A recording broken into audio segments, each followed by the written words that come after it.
So I just watched Ascendance of a Bookworm, an anime that is, as far as I understand, it's based on a light novel, which won my monthly wheel spin, and I was committed to watch it, and I did.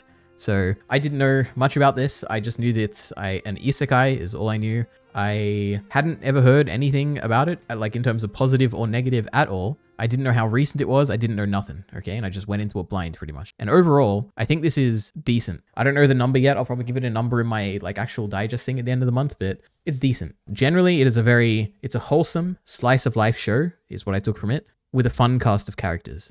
I think the appeal of the show is definitely the characters. And the premise of the show is that it's an isekai where you have Mine, who's the main character, who's reincarnated. She is in her old life I think university student, or like she's like old enough to live her own life, but I think she still lives with her mum or something. I don't know. Basically, she's an adult. She gets reincarnated into a kid, and when she's being reincarnated, she kind of takes over the kid's body. Like it's an existing kid. She doesn't just like get reborn into this world or something. She takes over the body and lives out the life with like a bunch of mana, and it like gets more complicated from there. Now, there's a lot of like really cute scenes in this, which is kind of the appeal of it. Like the best parts of the show are just the cute slice of life elements. Now, as far as I understand, because I also, alongside watching the anime, I went back and I read the first, like, I don't know what you call it, like the first chapter or like prologue or whatever, when she's reincarnated. I read that part of the light novel all the way until she basically wakes up in the bed and is herself or whatever. And I was like, oh, I wonder if there's going to be like differences, and maybe the slice of life element is more of like what the anime focused on, and maybe the actual light novel itself is quite different. And that is kind of the vibe I got. There were a lot more, I guess, details in the light novel, which is generally what you will have, where I feel like if you actually did read the light novel, the appeal would be different. But for me, the complete appeal of this show was the cute like slice of life moments, basically. And like the two examples I have, like when Tuli, also I've never pronounced these names in my life, so Tuli, I guess that's how you would say it, when she's going to her baptism and everyone is basically telling her how pretty she looks, and is like, they're like, oh my gosh, you're so cute and pretty, and I'm like, oh, this is great, like it's really cute. Tuli's happy, we love it. And then for instance, when Mine is like attending her baptism, and then all the characters like waving at her, and it's like, oh, this is like really cute, you know, all the characters we've seen across these like weird slice of life episodes, and now they're all like waving when she goes to her baptism, so that was cute. But yeah, generally, those are my overall thoughts on just everything. Production-wise, which is a wild thing to me, this is probably the most mediocre production I have ever seen of any anime ever. I can't think of any other anime that I've seen. I went through my mail that is as mediocre as this. There are so many like still frames, so many like reused shots, really bland, like just the colors and the way things look are so bland, and the designs for things, like, I don't know, like, I'm impressed that such a mid-production was able to be made, basically. Now, this is probably my fault because I generally just watch the really popular stuff, and I don't know how popular this is. I assume it's not very popular. And a lot of the really popular stuff tends to get really, like, high, I don't know if you call it high budget, or like they get a lot of time allocated or something, but it looks really good for the other stuff that I've seen. So maybe I just have too high of a bar for production, and maybe this actually isn't, like, really bad, and it's just, like, my bias of just only seeing the really good things. But to me, this is probably the worst looking thing I've seen in terms of anime. Maybe not the worst looking, but the worst like produced in terms of like animation and everything like that. And I guess like also on top of this, which I would kind of classify into the production as well, I think on top of actual like quality of animation and art and everything, I think the directing and the storyboarding is also incredibly weak. And the prime example for this, for me, for anyone who's seen it, is the big climactic fight/confrontation right at the end, when it's between like, basically we have a bunch of characters like with Mine, like her dad and her guard and like all these people, and they're fighting the high priest. And this is like, it's like messy and slow, and the magic is like, it looks really bland, and I'm like, how could they come together and make the climactic scene so like, just so like bland looking, and like directing wise and storyboarding wise, like there's no interesting shots. Like I think like 60% of this show is probably literally just like a character standing like either in the center of the screen or like slightly off the center of the screen, and the lip flaps are moving. And I'm like, man, okay, this is kind of interesting. I don't think I've seen a show like this, but yeah, let's see what else. Oh, there's also, we get establishing shots a bunch of times. We have one of the main like undercity, not the undercity, but like where the commoners live, which kind of looks like Attack on Titan, which is really funny. It's like a bunch of really grouped together city with walls surrounding it. We get that a lot. Like that's our one establishing shot. And then the one I have more of a problem with is the one with the nobles. And you see an establishing shot of where like the nobles live, and all the houses are really identical, which kind of takes away from the idea that you have like the higher nobles and the lesser nobles or whatever, and they all basically just look identical. And there's like, looks like there's 30 houses or something. And I'm meant to believe that there's only 30 families of nobles. And I mean, maybe, but it to me just does not feel grand or important at all. So I don't know. Basically, storyboarding, directing, animation, everything is completely, like, I was very shocked at how bad it was, I guess. So that's my first like production thing. However, I do think that the character designs themselves and the outfits that they wear, I think they're pretty good. Like, I don't know, maybe some of the background characters, they all kind of looks pretty similar, like all the orphans and like a bunch of people at the church, they all look like generic, just random background characters with different colored hair. But all the main characters like Benno and the head priest and the high priest and even mine and her dad and mom, and they all look pretty distinct and interesting, and I kind of like that. So production-wise, despite all the other elements that I think are quite poor, I think the character designs and just like I guess I was going to say outfits, but the outfits kind of fall into the character design, right? I think those are all pretty great too. And I think generally the art is decent, okay? There's no moments where I'm like, oh, that looked really bad or anything. It's just like kind of mid, I guess, generally. But yeah, and there's two things in terms of production that I think are great. And one of them is the voice acting. Very consistently, I think the voice acting is really good. And they also have like two voice actors that I immediately recognize, which is crazy for me because I don't usually recognize things immediately. Unless it's like someone really like recognizable, like Eren Yeager or something, or I'm like, oh, I know Eren Yeager's voice. That's Eren Yeager or whatever. I don't usually recognize stuff, but I recognized immediately for the first second I heard her, mine's voice actor is Kishirika from Mushoku Tensei. And I was like, oh my gosh, I can hear the laugh right now, or whatever. I was like, yep, crazy. And of course, the other one, and this would fall into the immediately recognizable camp, is Dio from JoJo's Bizarre Adventure. Or I guess Zeke or Toji from JJK. There's like a bunch of voices. Roswell from ReZero, he was in this as Benno. Crazy. So I like the voice acting. It was good. And also, I think is also really great is the music. I don't know how to comment on music, but overall, music was good, okay? I went back, I listened to some stuff, and it was great. In terms of like openings and endings and all that, I don't know, nothing stood out. There's like a few shots when it comes to, I think it was the second opening. There's one where like the three of them, like Thule, Mine, and Lutz are running toward the camera or something, and they all look really happy. And I'm like, oh, this is a cool cut. And I think also in that opening, when you've got Mine's parents dancing together, like that was really a cool cut. I like that. But beyond that, there's not really oh no, also, in the final opening where you've got Mine who's like walking and then like walking faster and then running and then sprinting, that was really cool. Like, I like that. But I don't think I'll ever watch those openings and endings again. So beyond that, they were pretty mid, just like every other production element of this show, basically. So crazy. Then in terms of the premise, like I said before, the appeal of this show to me is the cuteness, and particularly a lot of the appeal is the way that the adults around Mine, the main character, the little girl, a lot of the way that they treat her because they think she's a kid. And it's like really cute. It's like they like look after her, and I don't know really what to say beyond just the appeal of the cuteness of this show is the fact that everyone around her thinks she's a kid.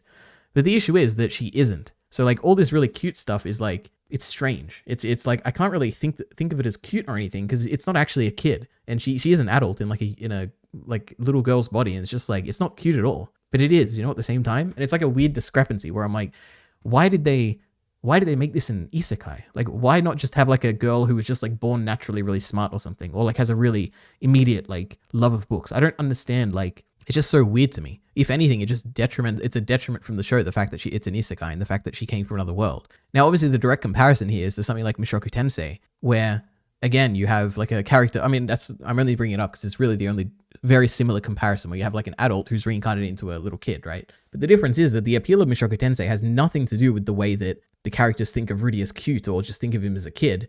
I think what Rudy was going through in his previous life is a big part of the entire point of Mushoku Tensei, right? And also, if you haven't seen Mushoku Tensei, I'm sorry, I'm not going to give any big spoilers or anything, but a lot of the point of like Mushoku Tensei is a story of like, what was Rudius like before, and what is he going to do with a new opportunity in a new life, basically. The issue with this particular show, now maybe it would be different in the light novel, and we do get a bit more context in the opening chapter that I read, but there's the way that Mine lives her life previously is a very minor element. There's not much to it. We basically just learn that she likes to read books, and she dies in an avalanche of books, and her death is treated as a joke, right? It's not a serious thing. It's like, she dreamed, oh, maybe one day I'll die in an avalanche of books, and she does die in an avalanche of books and wakes up in a new world, and it's like, okay, like, so her previous life didn't have much going on, didn't much to do with anything. She was just like a character who liked books, and then she dies a jerk death, so the reincarnation itself is a jerk. So I'm just like, it's just so weird to have like an adult reincarnated as a kid, and for the appeal of the new reincarnation to be cuteness, and there's nothing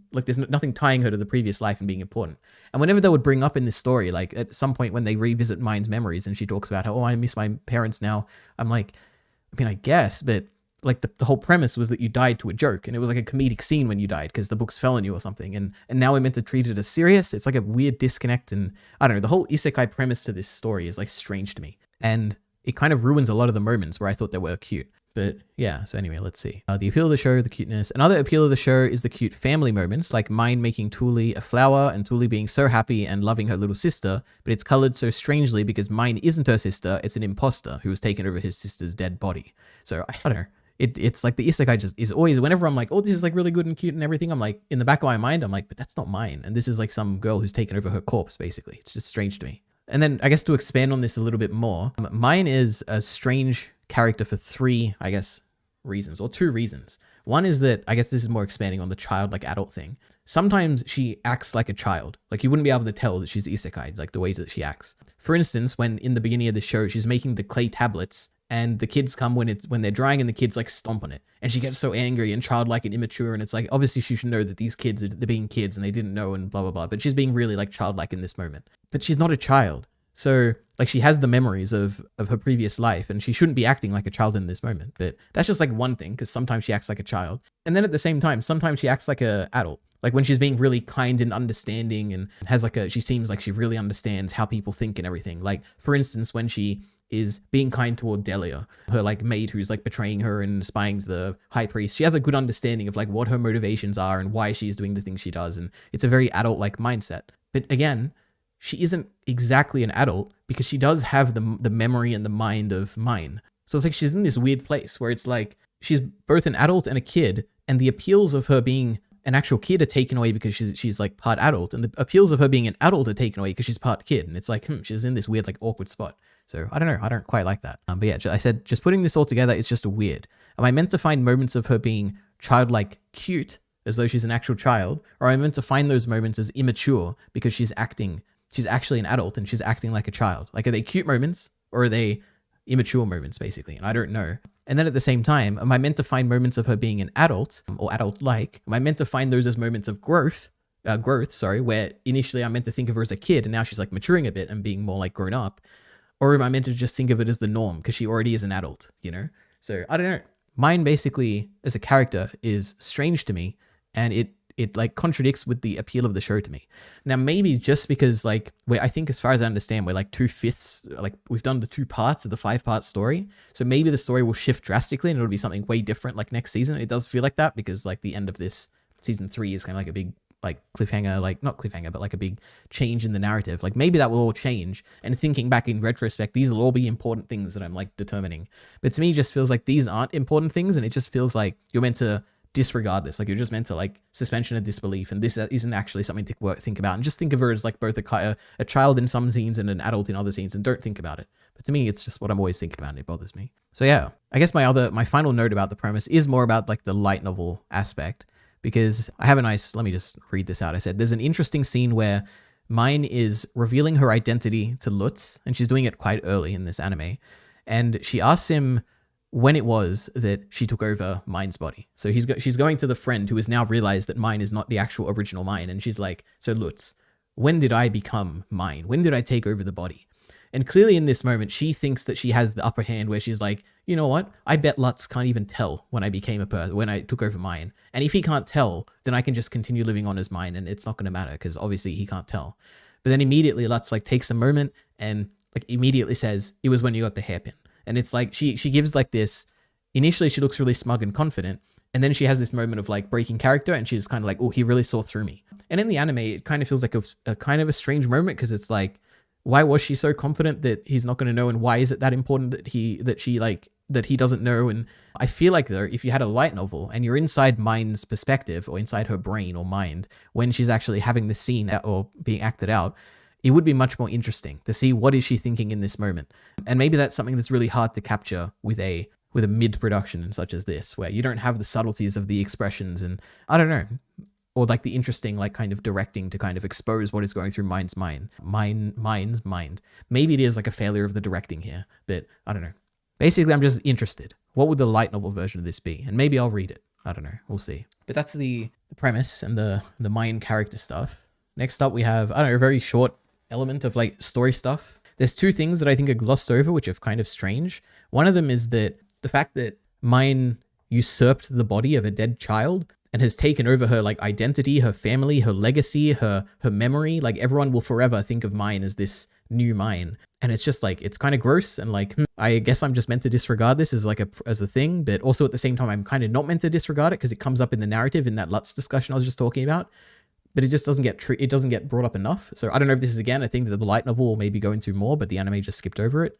But that was kind of weird. And the second thing they gloss over is that sometimes the show gets very dark, but it doesn't, no one seems to pay much mind to it. Even Mine herself doesn't seem to react much. And the go-to example here is when I don't know the names of the many characters, but when the green-haired noble guy like acts out by, not accidentally, intentionally, and cuts Mine's hand, and then he gets sentenced to death and he's killed. And when Mine learns this, she doesn't like react or anything. It's just like matter of factly like, oh, okay, I guess he died or something, or he was killed. But like, it's kind of, it's not her fault, but she was responsible or like involved in his death and she doesn't care at all. And I'm like, this is strange. Unless maybe I misunderstood and he actually didn't die at that moment, but I feel like that's what was happening. It was a bit unclear though, to be fair, in that moment. So maybe I missed it, but there are moments where the show gets very dark and no one seems to react to it. And I'm like, this is strange. So yeah, what else? Story related things. I guess, yeah, like I said, it's a good slice of life. Like there's a lot of merchant stuff. There's building stuff. It's generally just a fun, wholesome show. It's probably the most wholesome show I've seen consistently. Like every time something bad would happen, if this was any other show, I'd be like, oh my gosh, this could go a million bad ways. But I always knew that this was always going to end with the positive. Like whatever conflict comes up, it's always going to end positively. And I knew it. And it always did until the final episode where it seems like finally we're actually going to be taking a different like approach to this story and it's going to get much more serious. But yeah. Not that I'm going to like that anymore. I guess we'll see how it goes. But it was very wholesome up until that point. But thinking about more like the overarching story stuff, I think I liked all the arcs pretty equally. There's like 3 major arcs, which is like the early stuff, like the initially being reincarnated and stuff and working with Benno. Then we have like the church stuff, which is like the vast majority of the season, I think. Well, I watched this on Crunchyroll, which has like all 36 episodes, like all across just one season. So I don't know what the actual season splits are. But like the middle stuff is like the church stuff. And then you kind of, toward the end, start branching more into the noble storyline stuff with the head priest and heading to fight the Tromba or something, and all that. And I think I liked all those pretty equally. There wasn't one where I'm like, oh, this is like, I wish we weren't here. But I guess if I had to pick one, I did really like toward the end, where the kind of, there was this mini arc where Mine travels with the high priest and goes to fight the Tromb, and there's like, what you find out, like basically, it feels like you're in a completely different world from the rest of the story, where you're seeing like the head priest kind of take on a new role, and it was fun. I really like that stuff, and like you're flying on these animals, all these like magical animals, and that was really great. Okay, but that's story stuff. Then we have I guess just a very brief thing. There's a few characters that I really like. Okay, I generally do like most of these characters. I think the strength of the show is also the characters. There are quite a few that I like quite a bit. But the 5 that I like the most, okay, Benno, of course, the merchant guy. I like how he initially gets, you meet him as like kind of a very money-focused kind of business merchant kind of person. And he kind of is a bit rough initially when he's meeting Lutz. I guess Lutz, that's how you say it. And Mine. But initially he starts gradually caring about Mine, and he doesn't show it, but he kind of cares about her. And that's kind of, I like that. It's really cute. Then we also have the head priest, who I also don't know what generally people think about this, but surely people love the head priest, right? Like he's very caring, but he's also very strict, and he's always thinking about the greater good. And he's a very comforting presence, where in an otherwise very alien place for Mine, which is the church and having enemies and the high priest, the head priest is like always there, and you always have the feeling that no matter the situation, he's always going to be able to save you from it, which is kind of what makes the end bit where he's not there to save Mine. It's kind of like, oh my God, anything could happen now because the head priest isn't here. He is kind of like a Dumbledore in that situation, right? Like in the Order of the Phoenix, kind of, where the day that Dumbledore goes away, it's like, what do we do now? We're alone, you know? So yeah, the head priest is great. We love him. Oh, and I have one note on the head priest, which is that we had this really cute moment. Oh, there's a bunch of cute moments with him, but the one that stands out is when he goes through Mine's memories and he like feels them and he like cries about it. And then Mine like hugs him, and I'm like, this is really cute. You know, this is the cute stuff I like in the show. And I guess also, speaking on these 2 characters that I said I've liked quite a lot, Benno and the head priest, the show does a good job of spending a lot of time in distinct areas. Like, for instance, you have the initial stuff with Benno, then you have the stuff with the head priest, and he kind of becomes like Mine's like kind of mentor figure. And the show does a really good job of having the interactions of these characters. Like, there is initially, you get a scene where Benno is summoned to the church and he's interacting with the head priest for the first time. And it's like, this is great. Like, how are these 2 well-defined characters who have never interacted going to interact? and it was so fun. And just seeing like Mind's like internal, I don't even know how you would describe this. Like they use a different art style, and they have her like kind of narrating the symbolism of the verbal exchange they're having as like a boxing match, and the head priest is kind of like leading, and Benno is losing. But then at the end when they bring up the commerce stuff, it's like in symbolically she's like Benno like knocks him out, because obviously no one can beat Benno when it comes to merchant stuff, and this stuff is cute, and I love the character interactions in this show. It's great. So yeah. But other than those main two who are like my clear two favorites, there's also Thule, who is Mind's older sister. I like her a lot. We don't get much of her, but the reason I guess I like her is that in this story, she is the authentic child. She is a child in this. Unlike Mind, who has a bunch of cute moments but isn't quite a child and always like feels a bit weird because it's like she's an adult and a child at the same time. All of Thule's cute moments are genuine cute moments because she is a child within the story. She is a little girl. So like I said before, the baptism, for instance, when all the adults are like praising her and saying, "Oh my gosh, you're so pretty, and look at this little flower," and "Oh my gosh, Thule, you're so cute." That's the really cute stuff. And I like Thule a lot because in this cute story, she is the genuine cute child. So I like that. I like Delia also. That was really an interesting, I think one of my favorite storylines in this was like the fact that Delia gets introduced as this antagonistic kind of person you would hate because she is reporting on to the high priest and is like betraying Mind's trust and everything. And you think, oh, we don't like her at all. But then at the end, she has this cute, like, you find out that she came from the orphanage and she hated her upbringing and she doesn't want to go back, and now she's like she's forming this relationship with the new orphan that they just found, and like they're cute. Her like cute love for that child was a highlight of this, and I really like Delia because of that, so that was great. And I guess if I also had to list one more character, I did like Mind's dad. Okay, so I guess the three father figures here, Benno, the head priest, and Mind's dad, I thought they were all great. You know, he's very, very stern, very, very loving, willing to sacrifice himself. So I like Mind's dad. I don't know his name, but Mind's dad, that's what we're calling him. I guess Mind's first dad, because I'm sure there's a bunch of dads in this that she's going to have. Anyway, in terms of the other stuff here, I have a bunch of miscellaneous notes. We can go through this pretty quickly. There's the notion of the devouring, which is what they bring up here. And they frame it as though they say, it won't do anything as long as you're motivated, but it'll come back if you're aimless or lose heart. Now, I just watching this the first time and binging it and just, not thinking the highest of this anime production, I couldn't extract anything too much from this beyond just like, oh, that's like kind of funny. It like ties into the idea of like having a purpose and everything. But I feel like this idea of the devouring and the symbolic, like thematic kind of naming of it called the devouring and blah, blah, blah. You get the point, I think. I think this will tie into the grander idea of like ascension, or like, because I don't know at this point, what does Ascendance of a Bookworm mean? Yeah. So I think my theory is that, okay, this idea of the devouring will end up being like some important metaphorical, like thematic thing. But that's just a miscellaneous note. Another thing is that I noticed that the colors of the hairs of the gods in this like one not flashback, but this one like symbolic thing we see is that they all tie in with hair colors for like characters that we've seen. And I said the goddess of water has green hair, like Mind's mum and Thule. The god of fire has blue hair, like Mind's dad and mine. The goddess of wind has yellow hair color, like either Karina or Lutz, or whatever. The goddess of earth has red hair, and I couldn't think of anyone with red hair, but I'm sure there's someone there. And the god of life has gray hair, but he also reminds me of the head priest in the way that he kind of looks. So I don't know. I don't know if this will end up being an important thing, but that's something I realized. Another miscellaneous thing, which is that each episode ends with this like cute chibi art style like interaction between two characters at the end of the episode, basically, like post-credit scenes, basically. And I don't think they're like canon or anything. Definitely not, because it would not tie in with the emotions of each episode. But I skipped them for the beginning. Like I watched the first few and I was like, okay, so these are like inconsequential.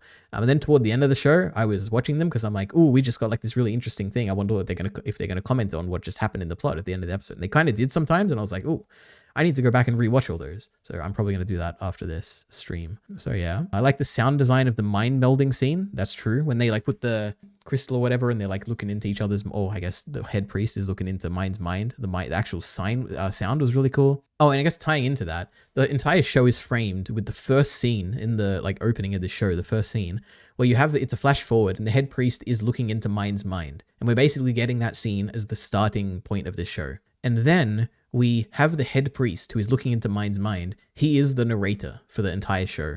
And then eventually we get up to that point again in the narrative and we see the scene with context now where he's like looking into Mind's mind. And then we go past it in the next episode and the head priest is still the narrator. And I'm like, oh, that's kind of lame. Like, I wish because my reading was that, oh my god, the head priest is the narrator for the show because he's narrating the events that are happening in Mind's mind, because he said he's looking at her past and everything. I was like, oh, that's like perfect. That's really cool. A cool like production idea, like directing wise. But no, that's not the case, because even after that, he's the narrator. Like, it would have been really cool if like after that, then Mind becomes the narrator or something, because it's her story now. The head priest isn't like narrating her past. She's taking control of her future or something. Like, that would have been really cool, but no, it didn't happen. So anyway, there's also this random like green hair, gray robe guy who is always looking really sus, and I feel like it didn't amount to anything, but I'm almost certain that this has to be some big like important betrayal character that's going to happen like, I don't know, like 20 volumes from now, but he just hasn't done anything yet. So I don't know why he looks so sus, and they never pointed it out explicitly.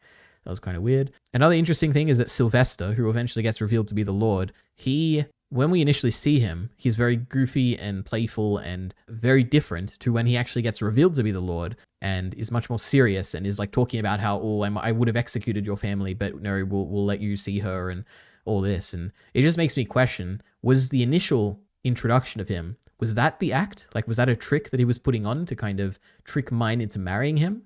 Or was this like he was being genuine in that moment and now he has to kind of put on a formal face? We don't know yet. I guess next season we'll have to see, but I am interested because I really did like Sylvester initially, and now he kind of seems much more distant and not as kind. So I don't know. I just wonder if he tricked me, just like he tricked everyone else, or if it was genuine. But that's it for the miscellaneous notes. Now, this is the part where I just list all of my favorite moments, okay? There's not that many, okay? So we're going to go through them quickly. Number one, we have, I've said this a million times, Tuli's baptism. That was really cute. Mine's baptism, cute. Tuli waking up in the middle of the night and going to her mum and crying because she thinks the nobility will kill people who annoy them, and she doesn't want her mum to die. It's so cute. So that was a highlight. The cathartic scene where Mine uses her mana against the high priest or the grand priest, and it's just great because he's like, wait, we're going to execute your parents, and how dare you hit the grand priest, and we're the church and we're so important. And then she like attacks him and almost kills him. Like, this is great, Yeah. Then we have basically any Benno and Mine negotiation scene where they're being cute to each other and they're just like arguing. That's really great. Tuli and Mine's mum meeting Karina and being very formal and nervous and wanting to give her the hair clip. But then Mine steps in and is like, no, we need to charge for it, because she's like more familiar and she's like learned stuff from Benno, and it's cute. So I like that. Then, of course, like I said before, Benno meeting the head priest is great, like the back and forth, the boxing parallel stuff. Yeah, that was really good. The little orphans being excited when Wilma comes to visit them in the workshop, that was really cute. The episode fighting the Tromb, like I said, was really good. Like, I felt a lot of hatred toward that green-haired noble guy, and it was very satisfying to have the high priest basically come in and punish him at the end. That was really great. But yeah, generally that mini arc was a highlight of the season. It was really good. It felt very different from everything else, which is what I liked. It was also very good very cute when the high priest was going through Mine's memories. It's like one of those moments where I don't know how to describe this, but I'm like, oh my gosh, this is great. My fictional character is looking at my world and they're seeing how cool my world is. I'm like so proud of my world because, oh my God, like he's from a fantasy world and we're looking at his world and it's like so cool and different and everything. And now he's looking at my world and my world's sick, isn't it? Oh my gosh. So that was kind of cool. Then there's Mine sleeping alone this is a highlight. I was going to almost choose this as my like media thread image, but it didn't look as good. But there's a moment where Mine is basically, she's forced to stay at the church for the whole winter. And her first night in the church, she has to sleep alone. And she has a really privileged like position in this church. And she has this giant bed that she's sleeping in. And on one hand, it's like, wow, this is so cool and comfortable. And oh my God, I get my own like room and bed and everything. And she's like snuggled under the covers and we're like looking at her and it's like, oh, cute. And at the same time, it's incredibly lonely because back in her like little simple little simple like house, she like sleeps with her family every night. And there's like all four of them sleeping in this like tiny little bed. And she thinks to that. And then she talks about how like sad she is and how homesick she already feels. And I'm like, this is cute. So that's a highlight of the show, definitely. Then the Delia Dirk mini storyline was good. One of the best cute stories. And the final few episodes were great. Like the Sylvester reveal, the fact that I was so frustrated when Mine used the black pendant thing and like put her blood in it. And I was like, oh my God, he's going to show up and save her from the fight. And then he didn't. And I was like, oh my God, why are they delaying this so long? Like what's taking him so long to show up? Then they fight the high priest. I'm like, oh my God, he's going to show up and save them from the fight and everything. But no, he didn't.